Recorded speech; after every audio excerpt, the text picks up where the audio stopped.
Hello and welcome to Krackpots We Met Downstairs, brought to you by Krackpots Comedy Club in Massillon, Ohio, with special thanks to Funny Noises Studios in Massillon, Ohio, and shout out to Dindamo's Unique Chocolates, which can be found at Krackpots Comedy Club in Massillon, Ohio. I am your host, Rebecca Merkulin, and today I am with the owner of Dindamo's Unique Chocolates, Linda Highben. Woo, Linda! Yay! Heck yeah, Linda! So Linda, we were downstairs. You were just chilling, and we brought you up here. Yes. How you feeling? Describe the vibe. I'm very nervous. You're nervous? Yes. What you nervous for? Because Shawnee and I put together this surprise thing that we're doing for Chris's birthday roast tonight. So I'm going up on stage. Surprises. Yeah. Oh, I'm and he so has excited. no clue. So, Oh, that's gonna be awesome. So I've been trying to practice my speech and then I get pulled up here. Hey, this episode is pre-recorded. This is going to get posted well after Chris's birthday. Do you want to practice your speech now? Because he's going to hear it tonight, and this video is pre-recorded. He's not going to... His birthday will be, long gone after this is... Do you want to rehearse your speech now? Do you want to hear it? Yeah, I'd love to hear it. Okay, so you have to help, though. Okay. So you have to read what is in red. I read what's in red. Okay. Yes. And then... we both do blue. Okay. Okay? Okay, so you describe my shirt to them. Your shirt is like a thing 1, thing 2 red shirt with the circle inside it, but it says work wife 2 instead of thing 2. And Shawnee's work wife 1. I love that. That's so good. All right. Ladies and gentlemen, gather round tight. We have a Seussical story to tell you tonight. Not Horton, not Who's, not Cat in the Hat, but a comedy club owner. Imagine that. Now, you all know the line, today you are you. Well, today you are older, and he's bigger, too, as I pat my belly. You're wiser, you're not richer, your laughter's still huge. Like the Grinch's heart, but with ticket sales it grew. He did not like work stress. He did not like strife. So what did he do? He got not 1, but 2. work wives. That's right, folks. 2. Not a rumor. It's true. 1 to say no, and 1 to say you do you. he keeps 1 grounded. 1 drives him insane. And 1 of them says, no, you can't book that guy again. 1 handles the schedule, the money, the calm. The other does damage control with indica palm. 1 says, we can fix this. 1 says, don't reply. Together we stop him from getting punched. Or sued. Or fired. Or tried. Then it's the places you'll go when he walks through the door. Office to bar, to green room to more. He's the cat in the hat with clipboard and keys, causing messes then yelling. Who moved these chairs, please? Like thing 1 and thing 2, causing chaos and cheer. We clean up his messes year after year. When comics go long or the crowd's kind of dead, we're the voices that whisper, smile. Don't lose your head. And let's be quite honest, let's call it by name. Without us 2 women, this place would not be the same. Because much like the cat and the house went insane, he'll say, I should help, then disappear again. He says, I'm the boss, and we say, okay, but we know who decides if he's working that day. Because when 1 wife says no, and the other says, please, he's suddenly flexible. Funny how that works with ease. A person's a person, no matter how small, but his ego still fills up this whole comedy hall. Yet somehow he's lucky. Don't boo, don't you hiss, because 2 work wives tolerate all of this. So raise up your glasses, your beers, and your cheers to the man of the hour we roast once a year. Happy birthday, dear boss. May you never choose sides, and may you forever be loved by both of your work wives. Is that great? That's so good. So right at the second thing, I gift wrap a box that's red and white, like the Seuss colors. And I have a Cat in the hat that Shawnee will put on him because we're going to have him up on stage. So we'll put the Cat in the hat on him at the second paragraph, too.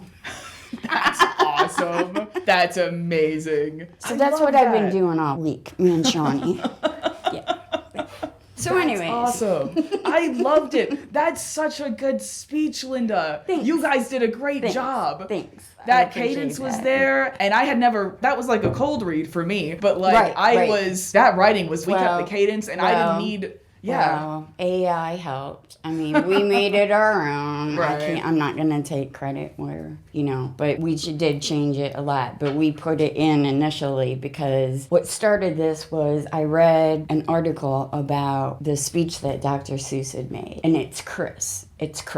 And so that prompted me to think that we needed to do something Dr. Seuss like for his birthday. And then since tonight was a roast, so this is our first open mic. So I'm more nervous tonight than I am at these big things that we do. I don't get it because it's open mic. I mean, how bad can it be? Yeah. No, you're going to be great. It's going to be great, Linda. So anyways, okay. What do you want to talk about? All right, well, hold on. I have to burp. Give me a second. Ooh, okay. So here at Krackpots, we met downstairs. We understand a lot of interviewers ask the same questions over and over again, and that's not fun. We don't like that. Okay. So I'm going to try to ask you a question that you have not been asked before. Uh-oh. I'm going to see if I can do it. Okay. All right. Uh-oh. I love the trepidation. It's awesome. So, what is the best movie to watch on a last date? Well, not The Notebook. Wow, I'm not a movie person. Okay, well, what's the best activity to do on a last date? Well, if he was good in bed and you got to break up with him, you got to get it one more time. Right? Ask the question again. What is the best activity to do on a last date? Bring him to the comedy club for a last laugh, because it is better to laugh last than to never last at all. I love that. I love your optimism, Linda. That's awesome. Right? Live for the moment. I love that answer. Thanks. That's awesome. Has anybody ever asked you that before? Fuck no. Yes! Yes! I did it! I met my goal. First dates, yes. No. So you own Dindamo's chocolates. I've been plugging you in the intro and outro for every episode. Nice. Tell us more. Give us the history. What brought you to this company? How did it grow? What brought you to making chocolates in the first place? So my mom taught me how to make chocolate from the time I could stand at a stove when kids weren't really supposed to be standing at stoves, stirring the chocolate, filling the molds. She was really good at it. And so I've been doing it all my life, but who wants to make chocolate? So did nothing with it. Mom dies, nobody to make the chocolate. So I take all the molds from like when I was a kid, really cool stuff. Take all of that, make chocolate for Easter, because it was the first week Easter after she passed, and decided to take it to a craft show. I sold out. I took like 5 boxes and I brought home like half of one box left. Like, to me, that's a sellout. So told the husband, got something here, and made a Facebook page, and it kind of really took off. So I do everything half-assed. Then I became a business. When they asked me, I was having a hard time naming my business. My grandsons called me Mo, or no, they didn't. They called me Dinda, because they couldn't. My mom was always grandma, and I was just whatever they wanted to call me. Mm-hmm. Like, now I'm just Graham Cracked. I used to be Graham Cracker, but now I'm Cracked. Oh, dang. So anyways, I knew I had something different because people don't make the unique molds and stuff that I do. I wanted in a store. And so I went from business to business down here. I made a 3D football and stuff, and you broke it with a hammer, and inside were like tiger paws and stuff, which would have went well here. And nobody would listen to me. I got a couple orders out of it, but that was it. And one night I came down here to a horrible open mic. It was like right after they first opened here at Krackpots. It was horrible.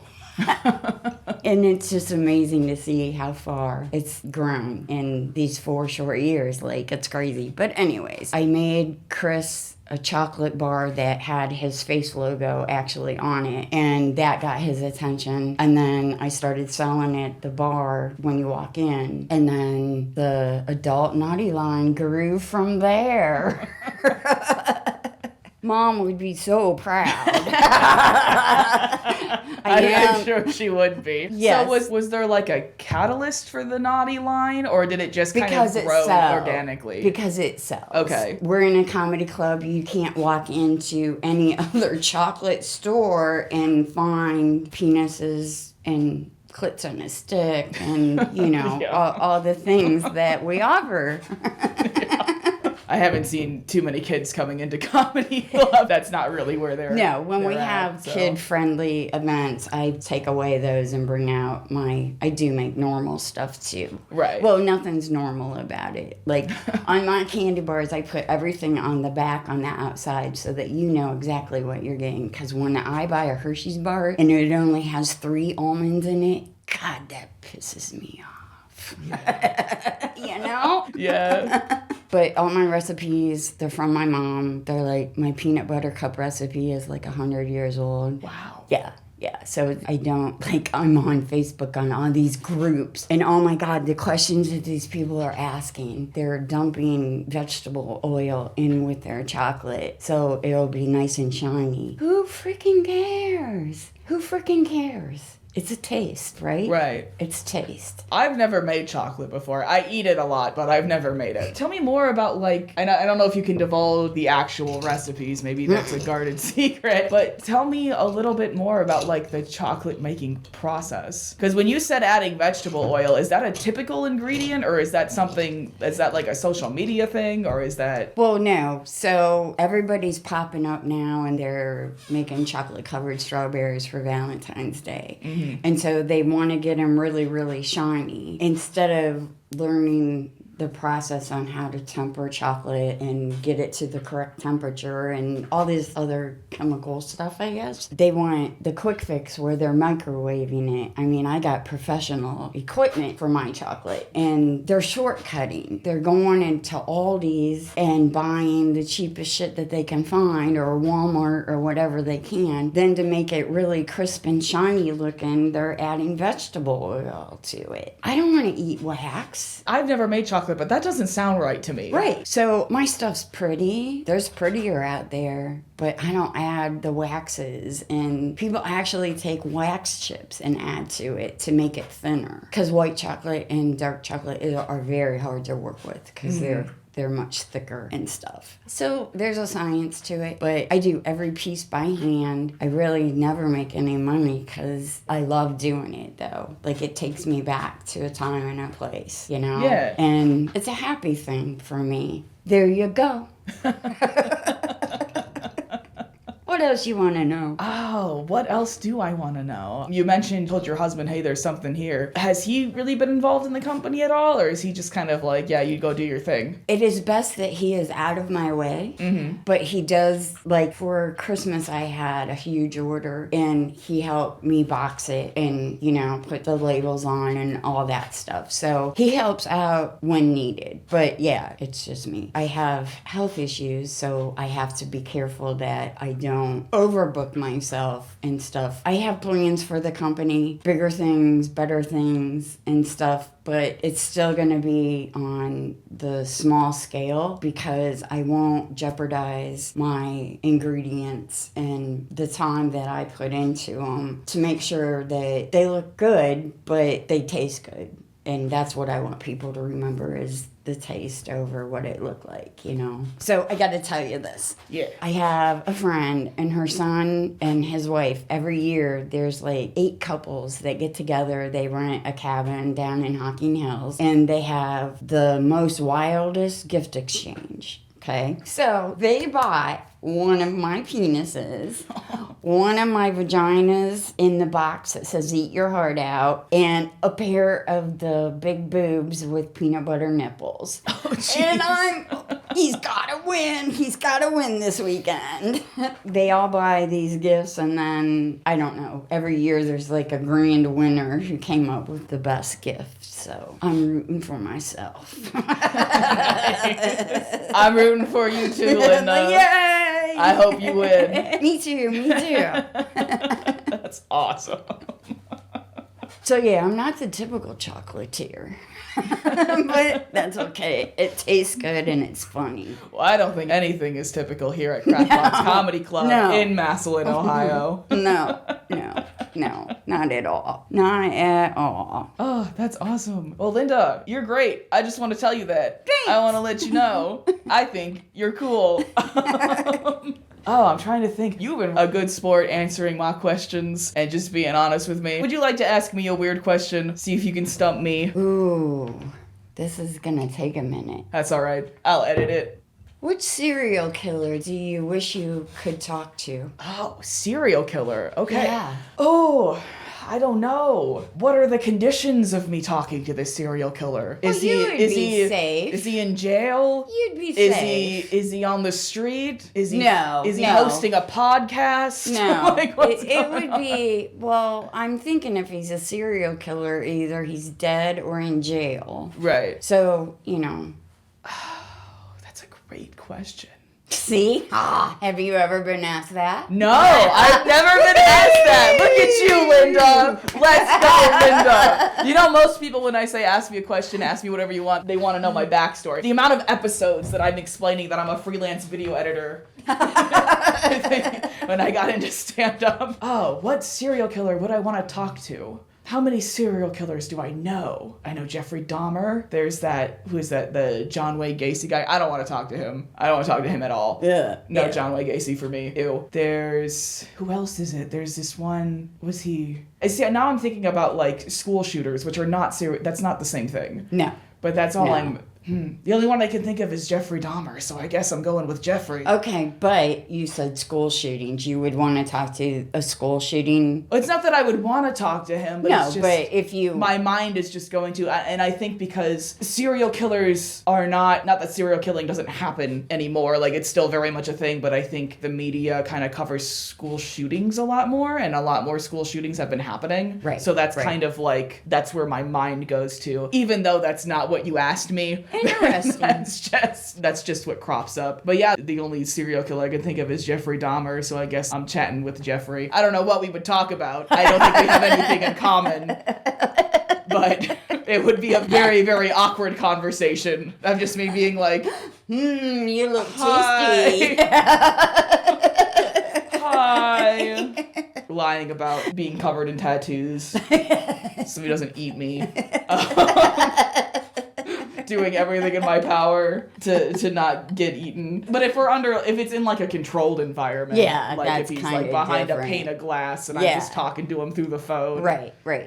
That's what I'm But like, what do you envisioning. ask? What do you ask a serial killer? Yeah. Like, what do you say to them? How's the weather in there? Like, I don't. He's in prison. What do you do all day, man? Like, walk me through your morning routine. Like, is that? do you is miss that what you human say? meat? Is that what you say to somebody? I don't know. Yeah, I don't know either. But I just wanted to make sure I got one that you hadn't been That was a asked. great question, Linda. I'm giving you a round of applause. That was a great. You did great, Linda. That was awesome. Oh, I'm messing with my cord is like flying all over the place from my headphones. All right, well, I think it's about time to wrap up this interview, Linda. Why don't you plug your company? Let them know how you can like put an order. Dindamo's Unique Chocolates is on Facebook, and I have a case here at Krackpots. If you ever want to talk to me, I'm available. Like, message me through Facebook or contact Krackpots for my phone number. And like, I do customization stuff. You can see all of my pictures on my Facebook post. I have the adult naughty line, if you will, here at Krackpots available all the time. And then we have specials that we run when you buy Krackpots tickets. You can order that month's box. Yeah, it's cool. It's fun. Everybody likes chocolate. It melts in your mouth and your hands. That was a great outro, Linda. All right, Linda, thank you so much for sitting down with me. I'm going to shake your hand if that's Thank okay. you. You can't see it because it's just audio, but we're shaking hands. It is happening. So that about wraps up this episode of Krackpots We Met Downstairs. If you liked what you heard, come to a live show. Don't just stick with the pre-recorded stuff online. Come to Krackpots Comedy Club and see us in person. You can check out our schedule at crackpotscomedy.com. crackpots.com. With a K. With a K, yeah, Krackpots Comedy. Crack and Crackpots has a K, and then comedy is a C. So crackpotscomedy.com. Check out our schedule, see what strikes your fancy. If you come to a Friday or Saturday show, tell them Rebecca sent you and get $5 off your check. And we are actually recording this podcast in an old radio station. It's been abandoned for a while. We're bringing it back to life. Chris fixed the light up here. Woo-hoo! So now we have light. We can see. I don't have to use my phone flashlight. We don't have to use the lamp that's stuck to the chair in the back. So we can see what's going on. Oh my God. We have a room dedicated to the podcast, but there are a couple of rooms that are not being used right now. So mayhaps if you have a podcast that you want to record, or like a short film that you need a location for, you can reach out to Funny Noises Studios at fnpbookings@gmail.com, and you can get more information on that. And then while you are here at Krackpots Comedy Club, we're segueing back to Krackpots. Something Linda did not mention yet, but Dindamo's Unique Chocolates has a menu item called Pigs in Mud, which is a little brownie shaped like a piggy, and then it's covered in chocolate and then coated in chocolate syrup. It is so good, you guys. You can only get it here at Krackpots, so come in and order it. It's amazing. I don't know what else to say. I've done all my plugs. This is the end of the episode. I will catch you guys next time. Bye!